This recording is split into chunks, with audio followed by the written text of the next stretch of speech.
Olá, meu querido, minha querida, que a graça de Deus esteja sobre a sua vida. Voltamos hoje para falarmos de 10 minutinhos do Novo Testamento. Agora nós vamos falar da segunda carta de Paulo aos Tessalonicenses.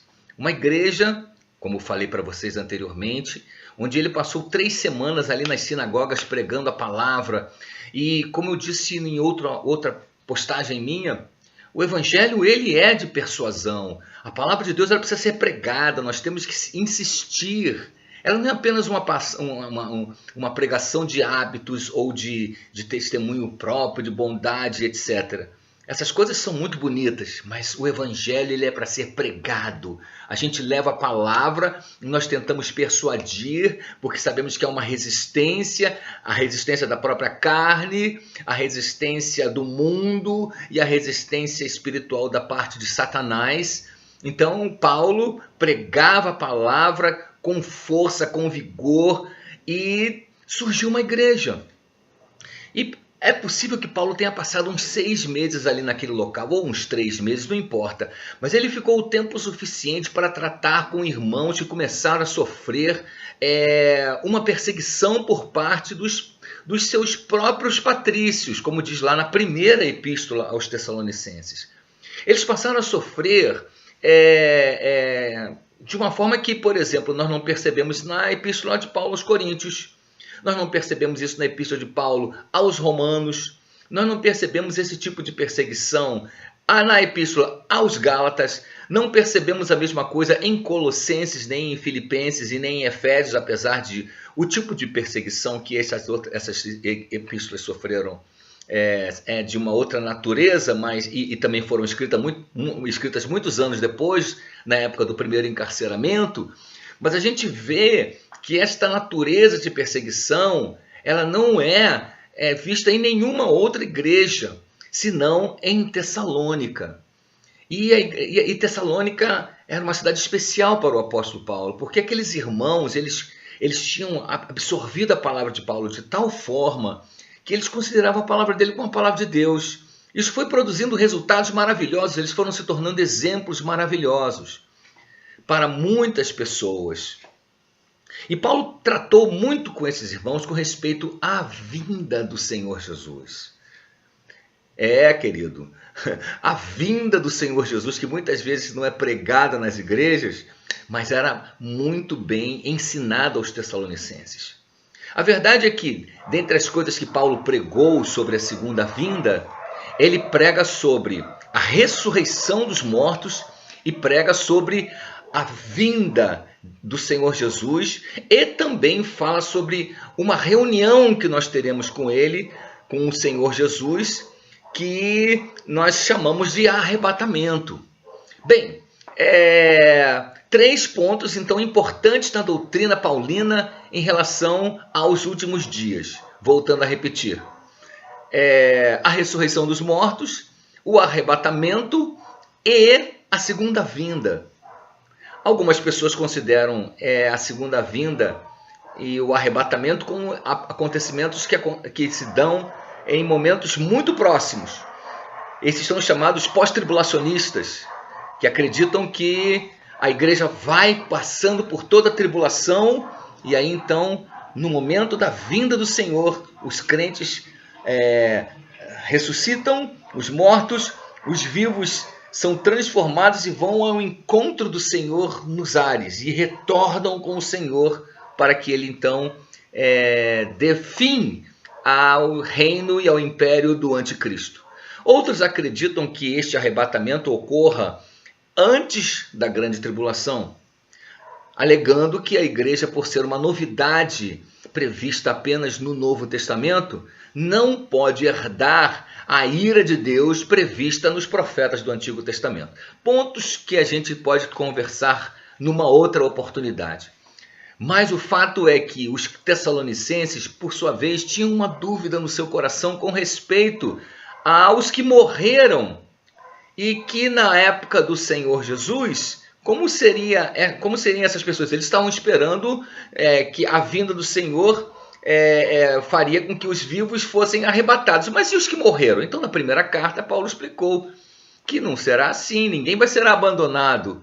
os mortos ressuscitarão, os mortos em Cristo ressuscitarão primeiro, e depois nós, os vivos, seremos arrebatados e assim encontraremos com o Senhor e estaremos para sempre com o Senhor, diz a palavra de Deus. Agora, o apóstolo Paulo toca na questão dos crentes estarem sofrendo, e isto é o ponto da carta aos Tessalonicenses, a segunda carta.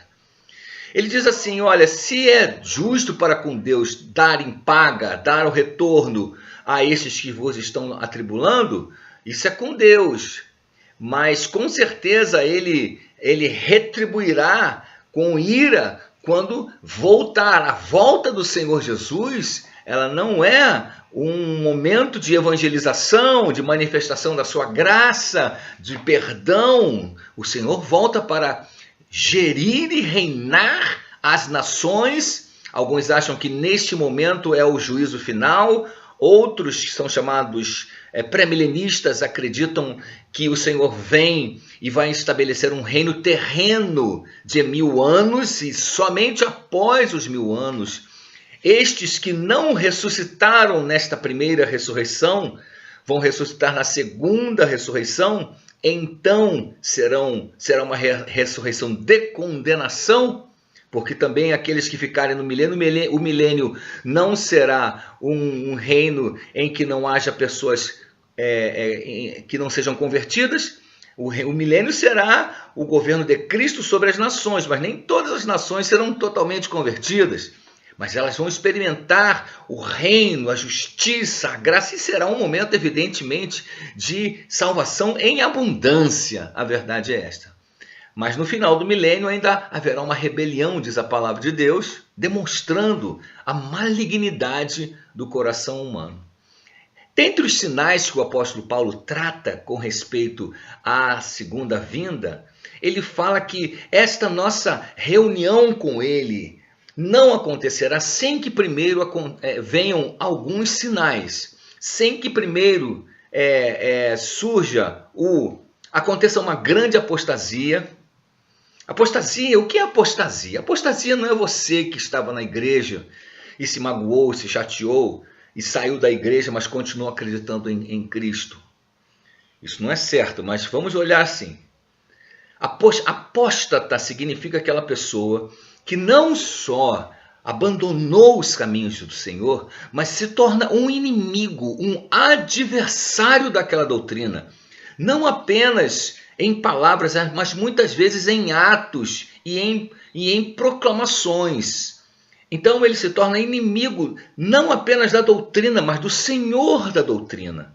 Muitos deles abraçando outros deuses, outros cultos, e ali então servindo-os para sempre, até a sua morte. Nós sabemos da misericórdia de Deus e eu não quero tratar sobre esse ponto, mas isto é um apóstata. E diz a palavra que virá uma grande apostasia neste mundo, em que milhares de pessoas se afastarão do Senhor. É óbvio que outras milhares se converterão. Não diz que todos serão apóstatas. Sem que primeiro venha a apostasia, não quer dizer necessariamente que sem que primeiro todos apostatem. Não é isto que a palavra do Senhor está falando. Mas virá uma grande apostasia. Mas não diz que não haverá uma inundação de pessoas sendo convertidas. Também dentro do Evangelho. Há uma terceira opção escatológica, ou seja, dos últimos dias, com respeito à presença da igreja na grande tribulação. Muitos estudiosos não acreditam, como diz lá o texto, que essa revelação do anticristo ainda não aconteceu, porque aquele que o retém ainda não foi retirado, ou seja, se referindo ao Espírito Santo, que alguns acham ser o Espírito Santo. Mas é óbvio que Deus vai permitir com que esses acontecimentos finais tenham lugar, para que então a sua profecia seja cumprida. Mas apesar da igreja não ser, digamos assim, o alvo da ira de Deus, e apesar da igreja não estar prevista, pelo menos pela interpretação histórico-gramatical, não estar prevista no Antigo Testamento, E se nós realmente não identificarmos Israel com a igreja, então os julgamentos sobre esse mundo e os julgamentos sobre Israel nada tem a ver com a igreja. Mas ao mesmo tempo, não há o porquê dizer que a igreja precisa ser retirada do mundo para que então os juízos de Deus ocorram. Até porque quando Deus teve que julgar o Egito, Israel não foi tirado do Egito antes. Então acreditam alguns estudiosos que a igreja estará na grande tribulação e que o Senhor encherá de grande poder e autoridade os seus filhos, os seus escolhidos, para que eles possam pregar durante a grande tribulação e vários milhares serem salvos. Essa história de dizer que na grande tribulação as pessoas serão salvas pela lei e pelas obras, nada tem a ver com o evangelho. Então o apóstolo Paulo fala, isto não acontecerá, o arrebatamento não acontecerá sem que primeiro venha a apostasia e se manifeste o homem do pecado, o filho da perdição, o abominável da desolação, o pequeno chifrinho que se levanta no animal escatológico lá em Daniel. Ou seja, a referência é ao anticristo. Ao anticristo que o apóstolo João declara que vem, mas que o seu espírito já está operando na terra. Então é a este que o apóstolo Paulo está se referindo. Acredita-se que esse anticristo, esse abominável da desolação, alguns acham que será um judeu, outros dizem que será um romano, outros dizem que vem da Grécia, outros dizem que vem da Turquia, porque o nome e a numeração de 666, ela dá margem para vários nomes de pessoas e personagens importantes da história. E nós não vamos analisar isto aqui. O fato é que ele virá. E quando vir, ele vai conseguir fazer uma aliança entre os judeus e as outras nações que evidentemente combatem contra Israel. Hoje, Israel não tem o seu templo reedificado, mas o templo visto por Ezequiel não é o templo que foi reedificado na época de Ageu e Zacarias. Ou seja, o templo é totalmente diferente, além de ser muitíssimo menor, ele é totalmente diferente na sua estrutura. Mesmo o templo de Herodes, que foi muitas vezes maior do que o templo construído por Ageu e Zacarias, porque ele foi remodelado e aumentado, ainda assim o templo de Ezequiel é um templo muito maior, com capacidade, segundo alguns estudiosos, para abrigar 8 milhões de pessoas ao seu redor. Ou seja, este templo não existe. Existe sim um lugar no Monte Sião, que é em Jerusalém, onde foi construído o Templo de Salomão, onde foi construído o Templo de Ageu e Zacarias, que a Bíblia chama de a segunda casa. Então, há um outro templo para ser construído, que será o chamado Templo da Tribulação, da Grande Tribulação. Será quando o anticristo fará uma aliança entre judeus e provavelmente árabes, para que então haja permissão de que naquele mesmo local seja reconstruído um outro templo, que daria oportunidade para os judeus voltarem a adorar e invocar o nome de Deus ali. Quando você olha uma foto do templo, tem aqui no nosso grupo, fotos do templo, e o provável lugar que poderiam reedificar o terceiro templo. E aí então, conseguindo fazer esta proeza, o anticristo ganharia confiança e traria uma paz provisória de aproximadamente 3 anos e meio, considerando que a 70ª semana de Daniel, de fato, não aconteceu na época que Jesus morreu. Porque alguns estudiosos acreditam que quando diz lá na palavra de Deus que o ungido entre a saída, entre a saída, o decreto de retorno para a cidade de Jerusalém e mais 62 semanas, no final dessas 62 semanas, e cada semana, atenção, cada semana tinha 7 anos, você vai lá no livro de Levítico e você vai achar esta informação, daria o tempo exato onde Jesus viveu na época da morte de Jesus. Agora, o ungido, que diz a palavra de Deus, morreria depois da 69ª semana. Mas isso seria na 70ª ou ao final da 69ª? E transferiria-se a 70ª para o futuro. Esta perspectiva é a perspectiva da maioria dos escatologistas, que acreditam que a 70ª semana não foi a semana que Jesus morreu no final da 69ª semana profética, e que agora a 70ª semana, que é um período de 7 anos, acontecerá no futuro. E esta 70ª semana será o momento do governo do anticristo. E detalhe, o anticristo, ele, apesar de governar uma região do mundo, ele não governa todo o mundo, porque existem blocos que conflitam contra o anticristo. O bloco mais oriental, previsto por Ezequiel nos chamados Gog e Magog, seriam nações que viriam contra Israel. E aí então, com a derrocada dessas nações de uma forma sobrenatural, como diz a palavra de Deus, o eixo do poder se transferiria completamente para o anticristo. E aí então, ao final de 3 anos e meio, quando isso acontecesse, aí sim o anticristo se revelaria de fato o iníquo. E obrigaria, conforme diz a Bíblia, lá em Apocalipse, uma adoração a si mesmo e a sua imagem através de um falso representante, também ungido com unção satânica para operar maravilhas para o engano de muitas pessoas. É o que o apóstolo Paulo fala em sua 3ª epístola, na sua 2ª epístola, bem claramente. E por esta razão Deus lhes envia a operação do erro, para que deem crédito à mentira, a fim de que não sejam salvos. Ou seja, foram pessoas que insistiram no erro e insistiram em acreditar.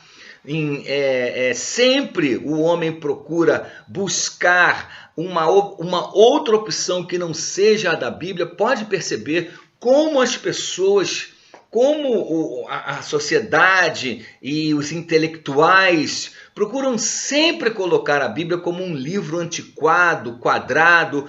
Óbvio que a Bíblia tem determinadas coisas e costumes que alguns são realmente antiquados e não são mais de uso na nossa sociedade. São costumes, mas a verdade, a moralidade, a visão profética estão na palavra de Deus. E por isto mesmo é que o adversário tenta cegar as pessoas e colocar-lhes pensamentos assim, de astrologia, pensamento das religiões orientais, meditação transcendental e tantos outros utensílios religiosos e filosóficos e filosófico-religiosos para afastar os homens da palavra de Deus. Por causa disto, alguns irmãos em Tessalônica então pararam de trabalhar. Quer saber de uma coisa? Eu vou esperar por Jesus agora. E começaram a depender de outras pessoas. E Paulo exortou-os claramente que era para eles não fazerem isso. Ora, quem não quiser trabalhar também não vai ter o que comer. Nós temos que estar prontos e estar dando bons exemplos. Uma coisa que sempre atraiu o apóstolo Paulo era o bom exemplo que a igreja poderia dar ao mundo. E é por esta razão que nós trabalhamos também aqui nesta página, para que nós elevemos o padrão, o nosso padrão como cristãos, e possamos crescer espiritualmente. Falaremos mais sobre escatologia em outros vídeos. Posso até preparar mais tarde um com respeito a essas opções contemporâneas de escatologia. Mas importante mesmo é a gente estar firme na palavra de Deus. Deus te abençoe ricamente. Obrigado por ter me ouvido nesses 10 minutinhos que se transformaram em 20 minutos. Tá bom, meu irmão? A paz de Deus sobre a sua vida. Tchau.